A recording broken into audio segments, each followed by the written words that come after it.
Amis de la Formule 1, Ferrari a construit la bonne voiture, mais pour le mauvais règlement. La SF26 est une référence dans les sections guidées, et pourtant, elle ne peut pas exploiter son potentiel parce que la gestion de l'énergie de la batterie l'empêche de capitaliser son avantage dans les virages. Et comme si ça ne suffisait pas, la Fédération évalue de lourdes modifications au règlement 2027 qui frapperait précisément les points forts de la Rossa. Le diffuseur pourrait être simplifié et le dispositif FTM risque un banc total avec un manque à gagner estimé à 4 dixièmes par tour. La concurrence copie allègrement les solutions de Maranello, de la FTM à l'aile mobile inversée, signe que Ferrari a fait un excellent travail sur le plan aérodynamique. Si vous ne voulez manquer aucune mise à jour, laissez un like et abonnez-vous. Cela dit, commençons immédiatement l'analyse détaillée.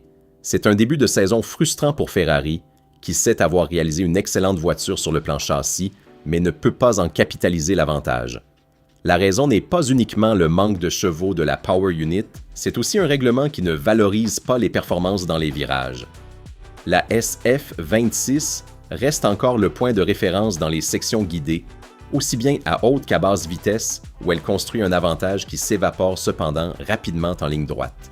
Malheureusement pour le cheval cabré, les nouveaux règlements empêchent de maximiser la supériorité dans les virages, où ce n'est plus la limite d'adhérence mais la gestion de l'énergie qui dicte les trajectoires et les vitesses de passage.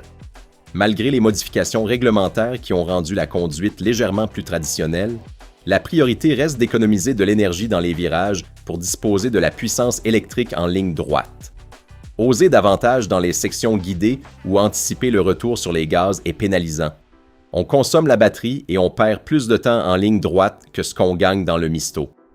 Dans les changements de direction en succession, la pratique la plus répandue consiste désormais à porter le maximum de vitesse dans le premier virage et éviter de toucher l'accélérateur dans les suivants. À Suzuka, par exemple, McLaren avait instruit ses pilotes à ne pas remettre les gaz après le premier virage d'Egner, mais d'avancer par inertie jusqu'au second. Comme l'explique Esteban Ocon, il faut exagérer dans la première partie et ne pas revenir sur l'accélérateur dans la deuxième. La SF26 a une adhérence exceptionnelle à offrir, mais les logiques de gestion de l'énergie l'empêchent de l'exploiter au maximum, obligeant à se retenir d'abuser des gaz même quand la voiture invite à le faire. Exprimer une charge aérodynamique élevée reste un avantage pour ceux qui y arrivent comme Ferrari, mais malheureusement les logiques énergétiques de ce règlement en limitent lourdement l'impact sur la performance globale. Ferrari vit une situation paradoxale, car elle s'est enfin présentée sur la grille de départ avec une excellente voiture sur le plan châssis, mais sans pouvoir l'exploiter au maximum de ses capacités.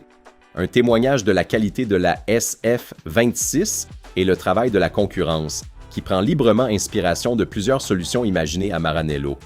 On pense immédiatement à la FTM, l'appendice monté derrière l'échappement, et à l'aile mobile inversée développée jusqu'ici seulement par Ferrari et Red Bull. Mais les exemples ne s'arrêtent pas là. McLaren a repris de la SF26 l'élément horizontal entre les déflecteurs de flux à l'entrée du fond, tandis que Red Bull a répliqué les prises de frein avant délimitées par les cloisons de roues, une idée que Ferrari, Mercedes et Williams avaient proposée en premier.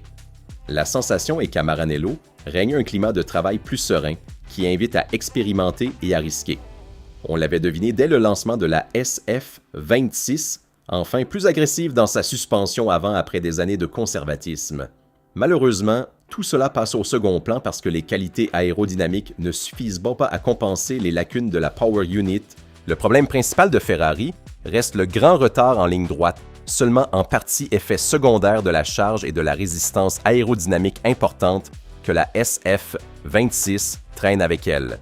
La vraie limite reste la Power Unit, dont le manque de chevaux, au-delà de se ressentir sur le chronomètre, complique énormément les manœuvres d'attaque et de défense. On l'a vu à Miami quand, juste après la safety car, Leclerc a fini par trop solliciter ses pneus en tentant de tenir Norris et Antonelli à distance.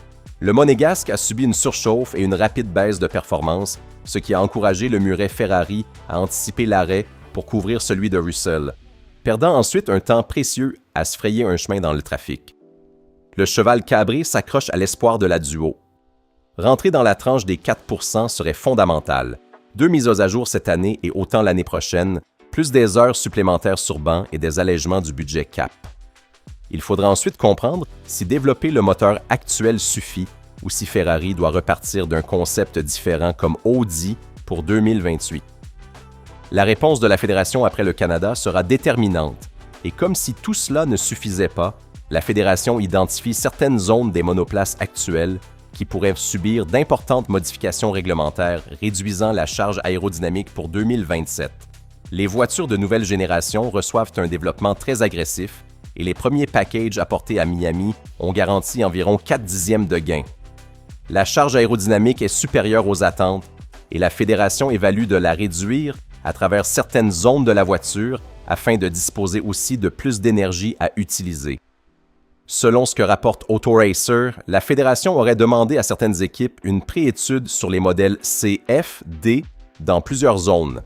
Les modifications concerneraient le fond, le rendant plus simple et avec moins d'ailettes, un diffuseur révisé et une aileron arrière modifié tant en dimension qu'en hauteur, avec une interdiction touchant les éléments aérodynamiques proches de l'échappement. Une coupe aussi importante de la FTM créerait un préjudice considérable à Ferrari, qui a présenté l'idée en premier à la Fédération en accumulant un savoir-faire toujours plus large. Dans cette zone est généré beaucoup de charges aérodynamiques avec des conséquences sur le temps autour qui tourne autour de 4 dixièmes. Le dispositif Flick Tail Mode exploite les gaz d'échappement même au bas régime pour récupérer de l'énergie. Et les hommes de Tondi ont poussé le concept au maximum en utilisant les avantages d'une extension du diffuseur. Mais depuis 2011, la Fédération cherche à interdire l'usage des gaz d'échappement pour la charge aérodynamique. Il est donc possible que le dispositif soit révisé ou entièrement supprimé. Dans ce cas, le projet 2027 de Maranello devrait subir de lourdes modifications pour retrouver de la charge dans d'autres zones de la voiture. À Maranello, on a étendu le diffuseur vers le haut jusqu'à la hauteur maximale autorisée, couvrant de fait l'échappement, et perdre tout ce travail serait un coup très dur. La situation de Ferrari est paradoxale, mais pas sans espoir. La SF26 est une voiture excellente qui fait école à la concurrence et le climat de travail à Maranello est enfin celui qu'il faut pour innover.